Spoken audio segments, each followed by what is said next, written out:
అస్సలాముఅలైకుం వరహమతుల్లాహి వబర్కాతుహు. నమస్తే అందరికీ. ఇది 2 బిహెచ్కే అన్ని ఏరియా తెలంగాణలో ఎక్కడెక్కడ 2 బిహెచ్కే ఇచ్చారు వాళ్ళందరికీ ఇదొక విన్నపం.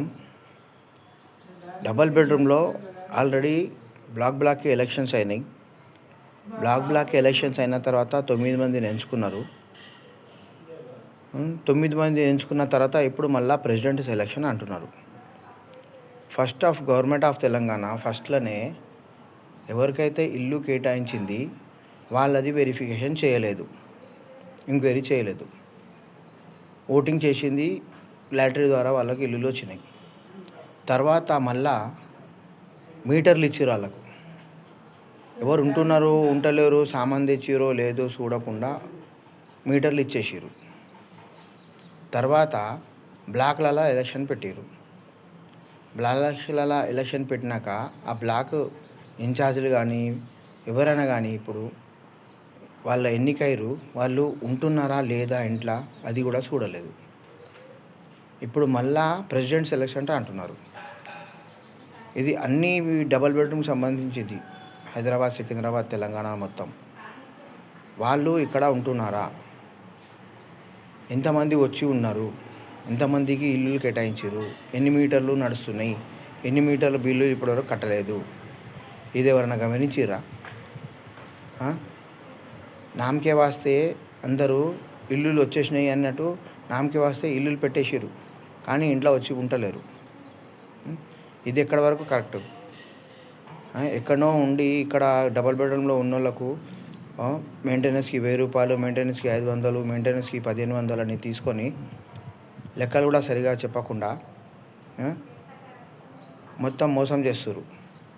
ఇది ఎక్కడి వరకు కరెక్ట్? దీన్ని ఈ వీడియోని సీఎం రేవంత్ రెడ్డి సార్ దగ్గర, మళ్ళీ అసదుద్దీన్ అవైసీ సాబ్ దగ్గర, మళ్ళీ అందరి దగ్గర ఈ వీడియో వెళ్ళాలి. అంతవరకు ఫార్వర్డ్ చేయండి.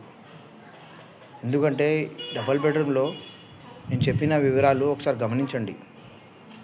ఫస్ట్ ఓటింగ్ ద్వారా ఇల్లులు ఇచ్చారు, ఎంక్వైరీ చేయలేదు.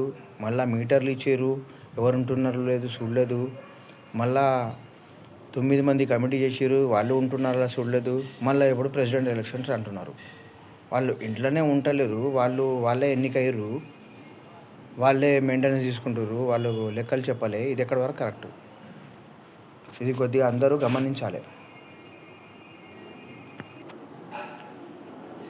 अस्सलाम वालेकुम.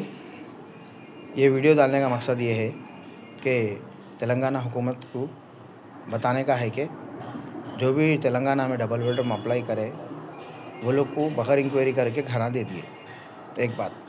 और एक बात, लैटरी में जिसको भी घरा आ गए लोगों को घरों में नहीं आने से पहले मीटरा दे दिए. और एक बात, कमेटी का इलेक्शन हुआ ब्लॉकों में, वो लोग घरों में रह रहे देख के 9 मेंबर को चुन लिए. उसके बाद अब ब्लॉक का प्रेसिडेंट का इलेक्शन है. ये कितने लोग घरों में रह रहे नहीं रह रहे, कोई सी गवर्नमेंट भी नहीं देखी. इलेक्शन तो करा ले रहे, ये लीडर बन के ये लोग जो है सो मेंटेनेंस के नाम पे मेंटेनेंस ले लेके मेंटेनेंस का हिसाब किताब भी सही नहीं देख रहे. वो लोग हैरेज नहीं तो देखेंगे का? ब्लॉकों में कमेटी के लोग हैरेज नहीं तो देखेंगे का? लिफ्ट में कोई अटक गया, लिफ्ट में कोई फंस गया, पानी नहीं आ रहा, साफ़ सफाई नहीं है, मगर महीने को मेंटेनेंस दे रहे. आके कौन रह रहे कौन नहीं रह रहे वो देख रहे नहीं. कमेटी के लोग खुद डबल बेडरूम में नहीं रह रहे. ये कहाँ तक सही है? इलेक्शन हो गए, मीटरा दे दिए, फिर इलेक्शन हो रहे.